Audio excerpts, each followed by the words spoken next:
Welcome to T, the Transgender Experience in Arkansas, a series of conversations with an array of transgender guests. T is filmed in the Listening Lab in the studios of KUAF National Public Radio in Fayetteville. I'm your host, Sophia Narani. Today, our guest is Grayson Brown. Grayson is 16 years old and lives and attends school in Fayetteville. Grayson, you identify as transmasculine or transmasc, and your pronouns are he, him. When did you first realize your trans identity? At what age?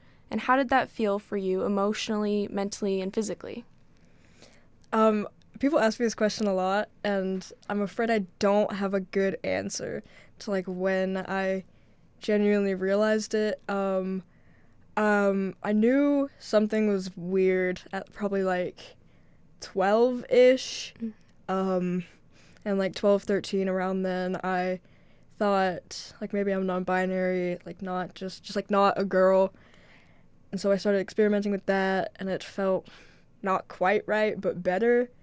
And then one of my best friends in the world, he came out as a trans guy, and I was like, oh, that's me too. So it wasn't more of an action or an event that happened. Mm-hmm. It was a series of just underlying strangeness. And I finally figured it out, and I was like, oh, now all of it actually makes sense. Right.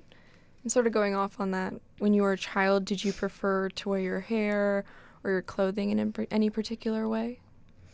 I didn't really, Until you were older? yeah, until, again, that 12, 13 mark. I didn't really mind what I looked like.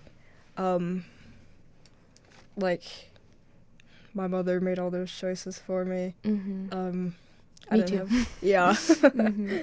But, yeah, I didn't really mind until I was 12, 13. So that's why a lot of people were surprised when I came out, because they're like, oh, you were such a girly girl growing up.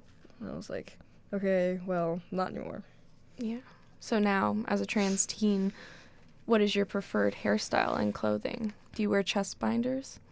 Yeah, I do bind, which is interesting, because some people think it's super counterintuitive, it's terrible for your body, which, yeah, maybe a little bit, but so is feeling terrible just walking around every day.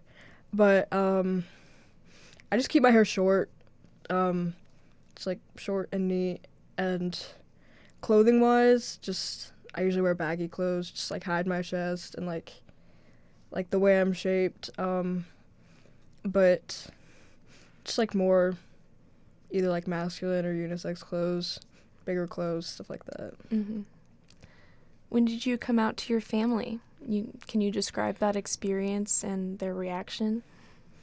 Yeah, so I came out to my family first as non-binary, and they didn't really, I don't want to say they didn't care, they didn't have much of a reaction though, because they didn't think that it would be anything lasting. They thought it was just I wanted to do something a little fun, so they didn't really do much with it. They just kind of said, okay, you go do your thing. But I came out as a trans man, I believe it was about 13, and again, they were a little bit more receptive, but they still didn't really mind. They don't really mind now. It's more of you go do your thing, but we'll keep doing our thing, referring to how we want, which isn't ideal, but it could be worse. But yeah, when I came out to them, they still thought that it was just something that would go away in a few weeks. Obviously, it did not. Right. How did coming out to your family compare to your experience with coming out to friends? My friends, for the most part, were, well, a lot of my friends at the time were queer in some way. A few of them were trans, or I guess I should say are trans, but so they were really accepting.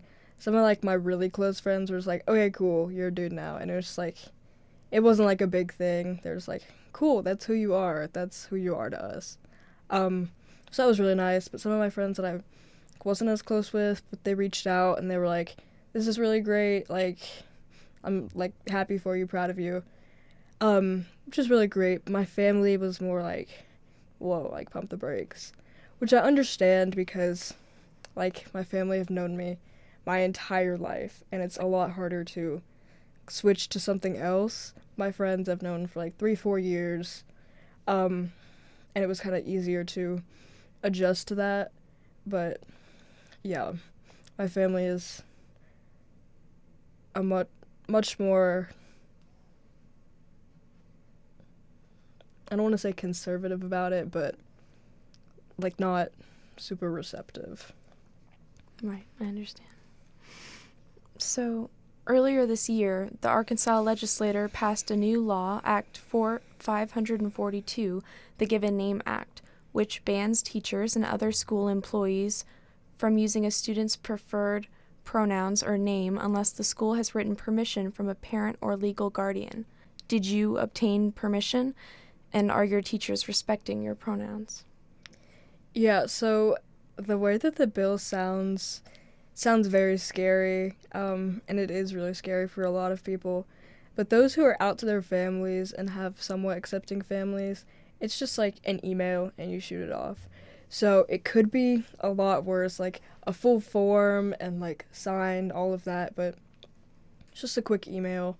And yeah, I did do that this year. Um, what I did in years past, I just emailed my teachers and said, "Hey, this is me, different than the roster." But this year I had to email them and say I have written consent, and the school has that down. My teachers are really good about it. All my teachers are very respectful and accepting. A lot of teachers that I have, if they have trans students who don't go by the name on the roster that don't have written consent, they will just call them by their last name instead of using their dead name and outing them and making them feel bad. And school isn't the greatest place to be a trans person, but my teachers do make it a lot better with just helping me out just that little bit, calling me by my preferred name, my actual name. Another new law, Act 317, known as the Bathroom Bill, bans students from using a multiple occupancy bathroom or changing area inconsistent with the sex listed on their birth certificate. If a student doesn't want to identify as male or female, the law stipulates that the school shall provide a reasonable accommodation, such as a bathroom or a locker with space for only one person at a time. How has FHS accommodated you in this situation? FHS has not done really anything about it. In the entire building, I guess both buildings, it's a massive campus. There's one bathroom that I can use, because it is a single bathroom that's available to students. So there's like one time during the day when I'm close enough to reasonably go to that restroom and not take like 15 minutes out of my class. So it is very irritating that they don't have more accommodations. I think there might be a way to like use teacher bathrooms, but it's probably kind of a lengthy process to go through, like talking to your counselor and like getting all of that set up. And I think it might be even worse now after this law, but haven't done a lot to accommodate trans people. It's just saying that's how it goes. It's a little bit difficult, but people are figuring it out, even if it's uncomfortable. Okay. So you plan to obtain gender-affirming medical treatment after you turn 18. What sort of medical treatment do you want to pursue? What does that look like for you?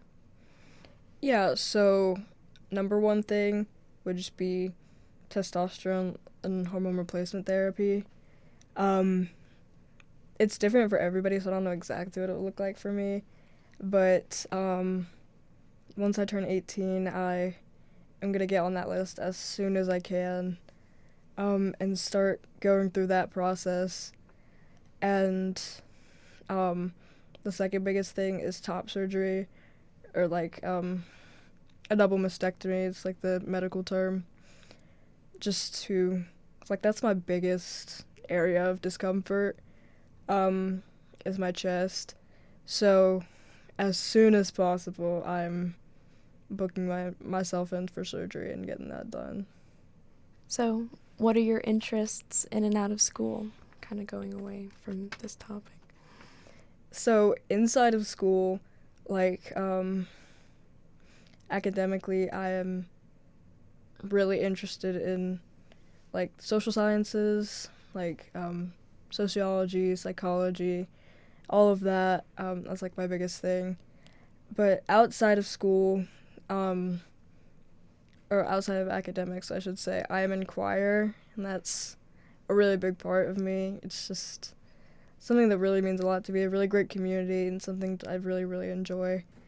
So, like, choir in school, and then just other musicality outside of school. Like listening to music, write a little bit of music, singing. I'm beginning to learn guitar, even though it's very iffy, but, it's getting there. That's exciting. Have you attended any LGBTQ plus pride events in Fayetteville? Yeah, I went to one, I think it was the summer before last. I went to the Pride Parade, the Pride events here. I went to, like, a drag concert and just, like, different, like, booths and talks with a lot of people. This summer I was not able to make it, unfortunately, but, the stuff that we have here in Fayetteville for, like, pride and inclusivity is, I think, a lot better than almost all of Arkansas could boast, so it's really good to be part of it. Mm-hmm. What do you want to do after you graduate high school?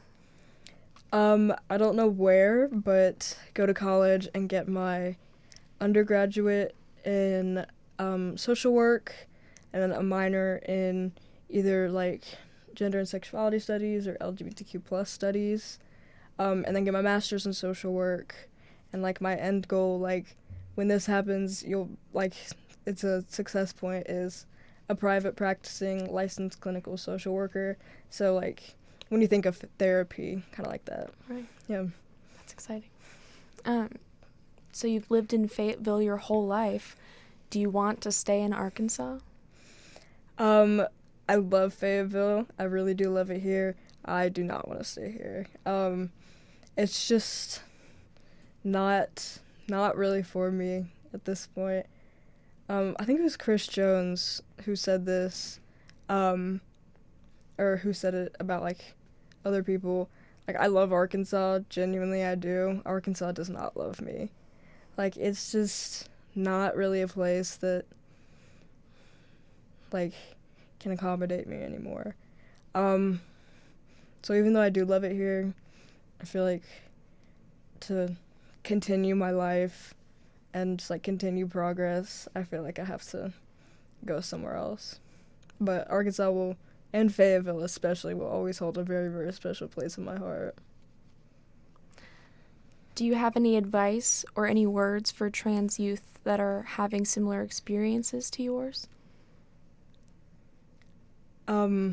I can't say much because I've barely lived it, but it can be the worst ever to be trans, especially in Arkansas and especially as a teenager. But it's also so fun. Like, it's a really, really great community. You can make a lot of really great friends. A lot of experiences that no one else will ever experience, in positive and negative light. But it's a very unique thing to experience, and I feel like even in the times when it's really hard, just, like, you're getting through it, and you should just be happy with what you have and this unique part of you that no one else understands, which, again, can be not great, but it's also super cool. I like that. Yeah. Is there anything that I haven't asked you that you wanted to share? Yeah, actually, I was thinking about it over the past week, like the way that being trans can affect like relationships. I feel like a lot of people don't talk about it, but like romantic relationships, my dating pool is basically only other trans people, and because like dating a cis person can be terrifying, like in the sense that it's very easy for them to not see me as a guy. And so it's a very worrying experience, and it can kind of limit that a lot. Um, Very unfortunate. And so my dating pool is teeny tiny. There's a lot of trans people at FHS, but compared to how many people are there's really not that many. So being trans can be a very, very limiting experience.